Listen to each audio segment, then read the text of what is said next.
ৰাজনৈতিক হস্তক্ষেপৰ পৰা কেতিয়াও মুক্ত নহ'ব নেকি আৰক্ষী? বিশেষকৈ অসম আৰক্ষীৰ কথাকে কৈছোঁ।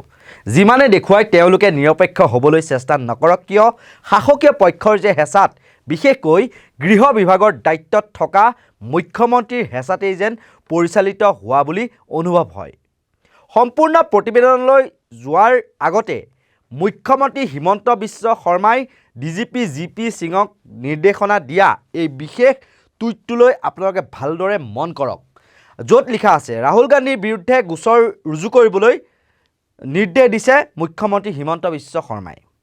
মুখ্যমন্ত্ৰীৰ নিৰ্দেশতে টিলিকতে গোচৰ ৰুজু কৰা হ'ব বুলি জনালে ডিজিপি জি.পি. সিঙে।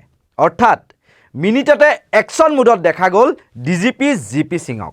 আৰু নিশালৈ ৰাহুল গান্ধীৰ বিৰুদ্ধে বশিষ্ঠ থানাত উচ্চ পদস্থ আৰক্ষী বিষয়াই 55/24 নম্বৰত ভাৰতীয় দণ্ডবিধিৰ 120B, 143, 147, 188, 283, 353 নং ধাৰাৰ অধীনত গোচৰ ৰুজু কৰে।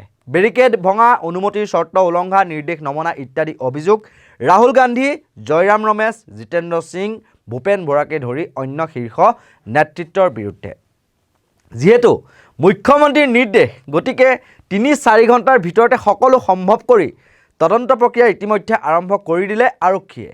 কিন্তু তাৰ বিপৰীতে যোৱা 21 জানুৱাৰীৰ দিনা জামুগুৰিহাটত প্ৰদেশ কংগ্ৰেছৰ সভাপতি ভূপেন বৰাক বিজেপি কৰ্মী তথা চতিয়া সমষ্টিৰ বিধায়ক পদ্ম হাজৰিকাৰ সমৰ্থক দিব্যজ্যোতি শইকীয়াই তেওঁ আঘাত কৰিছিল মূৰেৰে মাৰি, আৰু তাৰ বিৰুদ্ধে এজাহাৰ দাখিল হোৱাৰ পাছতো আজিলৈকে অভিযুক্তক গ্ৰেপ্তাৰ কৰা বাদেই আৰক্ষীয়ে বিশেষ কোনো ব্যৱস্থা গ্ৰহণ নকৰাৰ অভিযোগ উত্থাপিত হৈছে।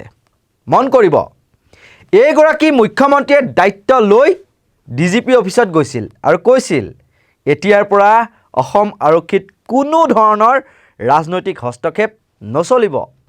বেয়া কামতে হওক বা যিকোনো ক্ষেত্ৰতেই হওক আৰক্ষীয়ে স্বতন্ত্ৰভাৱে দায়িত্ব পালন কৰিব। ভাৰপ্ৰাপ্ত বিষয়াবোৰৰ সন্মিলনত তেওঁ ঘোষণা কৰিছিল, আপোনালোকে দালাল, মন্ত্ৰী, বিধায়কৰ কথা বাদেই, মই যদি আপোনালোকক অন্যায় হস্তক্ষেপ কৰোঁ সেয়াও নামানি আইনৰ অধীনত আপোনালোকে কাম কৰিব। তেওঁ কি কৈছিল, আমাৰ হাতত মন্তব্য আছিল, আমি শুনাই লৈছোঁ। কিন্তু ৰেছপেক্ট কৰি কোনোবা এজন মানুহৰ পুলিচ ভেৰিফিকেশ্যন লাগে, ফোন কৰিম, আমি কৰি দিম। কোনোবা এজন মানুহে চাকৰি পাইছে, কোনোবা এজন মানুহ এক্সিডেণ্ট হৈছে, কোনোবা জেগাত কিবা এটা ক্ৰাইম হৈছে, তেওঁ ফোন কৰিছে যে পুলিচ পঠাই দিয়ে, আমি পুলিচ পঠাই দিম। কিন্তু ক্ৰিমিনেলৰ লগত কম্প্ৰমাইজ নহ'ব। ক্ৰিমিনেলৰ লগত, বেয়া কামৰ লগত চিফ মিনিষ্টাৰে ক'লেও আপোনালোকে কম্প্ৰমাইজ নকৰিব। ময়ো মানুহ, কেতিয়াবা ভুলতে ময়ো ফোন কৰি দিব পাৰোঁ যে অমুক ট্ৰাকখন এৰি দিয়ক না বুলি, নকৰিব আপোনালোকে।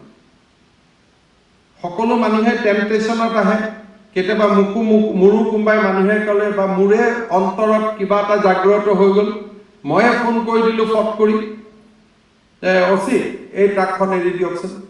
আপোনালোকে ক'ব, ছাৰ ইয়াততো বেয়া বস্তু আছে, আপুনিয়েতো কনফাৰেন্সত কৈছিলে এৰি দিব নালাগে বুলি।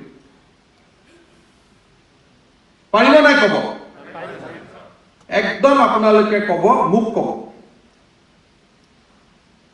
যে ছাৰ আপুনিয়েতো আমাক ক'লে এইটো কৰিব নালাগে বুলি।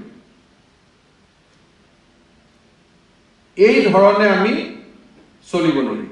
কিন্তু সেই মুখ্যমন্ত্ৰীগৰাকীয়ে ক্ষমতাৰ প্ৰয়োগ কৰি আৰক্ষীক ৰাহুল গান্ধীৰ বিৰুদ্ধে গোচৰ ৰুজু কৰাৰ নিৰ্দেশ দিছে। নিৰ্বাচনৰ পিছতহে গ্ৰেপ্তাৰ কৰিবলৈ কৈছে। দেৰগাঁৱৰ নৰেন শৰ্মা স্মৃতি পথাৰত সংবাদ মাধ্যমৰ আগত মুখ্যমন্ত্ৰী হিমন্ত বিশ্ব শৰ্মাই কি কৈছিল এই সন্দৰ্ভত আমি শুনাই লৈছোঁ। ৰাহুল গান্ধীয়ে প্ৰায় 3000 মানুহ আৰু 200খন গাড়ী লৈ গুৱাহাটীত প্ৰৱেশ কৰিব যত্ন কৰিছে। যদি 3000 মানুহ আৰু 200খন গাড়ী গুৱাহাটীত সোমালেহেঁতেন, তেতিয়াহ'লে গুৱাহাটীৰ পৰিৱেশটো কেনেকুৱা হ'লহেঁতেন আমি সকলোৱে অনুভৱ কৰিব পাৰোঁ। আৰু যোৱা 6 দিন ধৰি আমি তেওঁক কৈ আছিলো যে আপুনি যি ৰাস্তা দি যাওক, গুৱাহাটীৰ মাজেদি নাযাব। কিন্তু ইমান বাধা দিয়া স্বত্তেও তেওঁলোকে পুলিচৰ লগত কাজিয়া পেচাল কৰে, মাৰপিট কৰে, আৰু গোটেই ঘটনাটো গাড়ীৰ পৰা থিয় হৈ ৰাহুল গান্ধীয়ে ইনষ্টিগেট কৰি আছে। গতিকে ৰাহুল গান্ধীৰ ওপৰত আমি ফৌজদাৰী গোচৰ এটা আমি ৰেজিষ্টাৰ কৰিম আৰু পুলিচে ইনকুৱাৰী কৰি যি ব্যৱস্থা ল'ব লাগে ল'ব। তেওঁক এতিয়া আমি এৰেষ্ট নকৰোঁ, লোকসভা ইলেকশ্যনৰ পিছত এৰেষ্ট কৰিম। এয়া ৰাজনৈতিক হস্তক্ষেপ নহয়নে? যদি ভাৰত জোড়ো ন্যায় যাত্ৰাৰ সময়ত কংগ্ৰেছী প্ৰতিবাদকাৰীয়ে উত্তপ্ত পৰিস্থিতিৰ সৃষ্টি কৰিছিল, বেৰিকেড দলিয়াই দিছিল, তেন্তে আইনৰ অধীনত আৰক্ষীয়ে প্ৰতিবাদকাৰীক আটক কৰিব পাৰিলেহেঁতেন, বা যদিহে অপৰাধ গুৰুতৰ বা যিসমূহ অভিযোগ সেইবিলাক গুৰুতৰ হোৱাহেঁতেন আইনৰ ধাৰাৰ অধীনত গ্ৰেপ্তাৰ কৰিলেহেঁতেন। কিন্তু তাতো মুখ্যমন্ত্ৰী হিমন্ত বিশ্ব শৰ্মাই যেন এক প্ৰকাৰে ৰাজনৈতিক হস্তক্ষেপ চলোৱাহে দেখিবলৈ পোৱা গ'ল। মুখ্যমন্ত্ৰীয়ে কিয় লোকসভা নিৰ্বাচনৰ পাছতহে আৰক্ষীক গ্ৰেপ্তাৰ কৰিবলৈ ক'লে ৰাহুল গান্ধীক? দুই কুল ৰক্ষা কৰি চলিব বিচাৰিছে নেকি মুখ্যমন্ত্ৰীয়ে? লোকসভা নিৰ্বাচনৰ পাছতহে ৰাহুল গান্ধীক গ্ৰেপ্তাৰ কৰাৰ সাহসকণ গোটাব পাৰিব নেকি মুখ্যমন্ত্ৰীয়ে? তেওঁৰ সেই মন্তব্য আমি পুনৰ এবাৰ আপোনালোকলৈ বুলি আগবঢ়াইছোঁ। শুনি লওকচোন তেওঁ কি কৈছিল। ৰাহুল গান্ধীয়ে প্ৰায় ৩,০০০ মানুহ আৰু ২০০খন গাড়ী লৈ গুৱাহাটীত প্ৰৱেশ কৰিব যত্ন কৰিছে। যদি ৩,০০০ মানুহ আৰু ২০০খন গাড়ী গুৱাহাটীত সোমালেহেঁতেন, তেতিয়াহ'লে গুৱাহাটীৰ পৰিৱেশটো কেনেকুৱা হ'লহেঁতেন আমি সকলোৱে অনুভৱ কৰিব পাৰোঁ। আৰু যোৱা ৬ দিন ধৰি আমি তেওঁক কৈ আছিলোঁ যে আপুনি যি ৰাস্তা দি যাওক, গুৱাহাটীৰ মাজেদি নাযাব। কিন্তু ইমান বাধা দিয়া স্বত্তেও তেওঁলোকে পুলিচৰ লগত কাজিয়া পেচাল কৰে, মাৰপিট কৰে, আৰু গোটেই ঘটনাটো গাড়ীৰ পৰা থিয় হৈ ৰাহুল গান্ধীয়ে ইনষ্টিগেট কৰি আছে। গতিকে ৰাহুল গান্ধীৰ ওপৰত আমি ফৌজদাৰী গোচৰ এটা আমি ৰেজিষ্টাৰ কৰিম আৰু পুলিচে ইনকুৱাৰী কৰি যি ব্যৱস্থা ল'ব লাগে ল'ব। তেওঁক এতিয়া আমি এৰেষ্ট নকৰোঁ, লোকসভা ইলেকশ্যনৰ পিছত এৰেষ্ট কৰিম। মুখ্যমন্ত্ৰীৰ এই অতি চালাকি মন্তব্যৰ পাছতে ফেচবুক যোগে প্ৰতিক্ৰিয়া প্ৰকাশ কৰি লিখিছে ৰাজ্যৰ জ্যেষ্ঠ সাংবাদিক ললিত গগৈয়ে। তেওঁ কি লিখিছে আমি কাষৰ স্ক্ৰীণত আপোনালোকক দেখুৱাই আছোঁ। তেওঁ লিখিছে এইদৰে, অসম আৰক্ষী আইনৰ অধীনত নহয়, ৰাজনৈতিক হস্তক্ষেপৰ দ্বাৰা পৰিচালিত হৈছে। সেয়া মুখ্যমন্ত্ৰীৰ ভাষ্যতে ওলাই পৰিছে। আইন ভংগৰ বাবে ৰাহুল গান্ধীৰ বিৰুদ্ধে যদি গোচৰ ৰুজু হৈছে, তেন্তে আৰক্ষীয়ে আইনমতে ব্যৱস্থা ল'ব লাগে। যেনেকৈ অসমত গোচৰ ৰুজু হোৱা মাত্ৰকে অসম আৰক্ষীয়ে এদিনো পলম নকৰাকৈ লগে লগে গুজৰাটলৈ ঢপলিয়াই গৈ এজন বিধায়কক গ্ৰেপ্তাৰ কৰি আনিছিল। দিল্লীতো এজন কংগ্ৰেছ নেতাক গ্ৰেপ্তাৰৰ বাবে গৈ হাজিৰ হৈছিল। তেনেস্থলত ৰাহুল গান্ধীৰ বিৰুদ্ধে গোচৰ ৰুজু হোৱাৰ পিছতো লোকসভা নিৰ্বাচনৰ পিছতহে তেওঁক গ্ৰেপ্তাৰ কৰা হ'ব বুলি মুখ্যমন্ত্ৰীয়ে ঘোষণা কৰাৰ অৰ্থ অসম আৰক্ষী আইনৰ অধীনত নহয়, মুখ্যমন্ত্ৰীৰ নিৰ্দেশতহে উঠা বহা কৰি আছে। মুখ্যমন্ত্ৰীয়ে যেতিয়া গ্ৰেপ্তাৰ কৰিবলৈ কয় তেতিয়াহে কৰিব। এয়াই নেকি আইনৰ শাসন? লোকসভা নিৰ্বাচনৰ পিছলৈ ৰোৱাৰ অৰ্থ এইটোৱেই যে নিৰ্বাচনত বিজেপি দল পুনৰ শাসন বা ক্ষমতালৈ আহিলেহে মুখ্যমন্ত্ৰীয়ে সেই সাহস দেখাবলৈ বল পাব।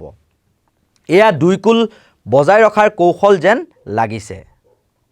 অৱশ্যে ৰাহুলৰ ন্যায় যাত্ৰাৰ ওপৰত চলোৱা হস্তক্ষেপক লৈ দুটা দিনত মুখ্যমন্ত্ৰীৰ যি মলিন ভাৱমূৰ্তি এটা বিয়পি পৰিল, তাক উদ্ধাৰ কৰাৰ বাবে চলোৱা তেওঁৰ আৱেগিক প্ৰয়াস মানিবলগীয়া।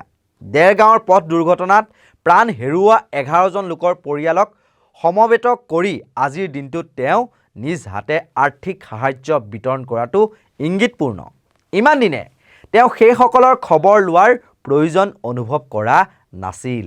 কিন্তু অবৈধ কয়লা ব্যৱসায় ৰোধৰ বাবে কি ব্যৱস্থা লোৱা হৈছে আৰু দুৰ্ঘটনা সংঘটিত কৰা বাহনখনৰ গৰাকী বা অবৈধ কয়লাখিনিৰ নেপথ্যত থকাসকলৰ ওপৰত কি ব্যৱস্থা লোৱা হ'ল, তাৰ কোনো উৱাদিহ কিন্তু এতিয়ালৈকে পোৱা নগ'ল বুলি ললিত গগৈয়ে তেওঁৰ যি ফেচবুক পোষ্ট তাত উল্লেখ কৰিছে। প্ৰথমতে মই যি কৈছিলোঁ যে অসম আৰক্ষীক ৰাজনৈতিক হস্তক্ষেপৰ পৰা মুক্ত কৰিব পৰা নাযাবই নেকি বা মুক্ত নহ'বই নেকি? মুখ্যমন্ত্ৰীগৰাকীয়ে শাসনভাৰ লোৱাৰ ঠিক 2 মাহ বা 3 মাহৰ পাছতে মুখেৰে এটা কথা কৈ যদি এতিয়া আকৌ নিজেই ৰাজনৈতিক হস্তক্ষেপ বা প্ৰভুত্ব খটুৱাই, সেয়া মুখ্যমন্ত্ৰীগৰাকীৰ স্ববিৰোধী স্থিতিয়েই নহয়নে? ইয়াৰ উত্তৰ আমি ৰাইজলৈ বুলি এৰিলোঁ। আমাৰ এই বিশেষ প্ৰতিবেদনৰ মোৰ সৈতে সহায় সহযোগিতা আগবঢ়ালে ভিডিঅ' এডিটৰ চন্দন ৱাৰিয়ে। আৰু এনেকুৱা ধৰণৰ যিসমূহ বিশ্লেষণাত্মক বা বাতৰি বা যিসমূহ আমাৰ মতামত সেয়া আপোনালোকে চাই থাকিব বিচাৰে তেতিয়াহ'লে নৰ্থ ইষ্ট নাও ভিডিঅ' এনি নাও নিউজ যি দুটা ফেচবুক পেজ সেই দুটা পেজ আপোনালোকে লাইক কৰি দিব, ফ'ল' কৰি দিব। আৰু আমাৰ এই ভিডিঅ'টো চাই কেনে পালে আপোনালোকে কমেণ্ট ছেকশ্যনত আপোনালোকৰ যিসমূহ মতামত সেয়া জনাবলৈ নাপাহৰিব।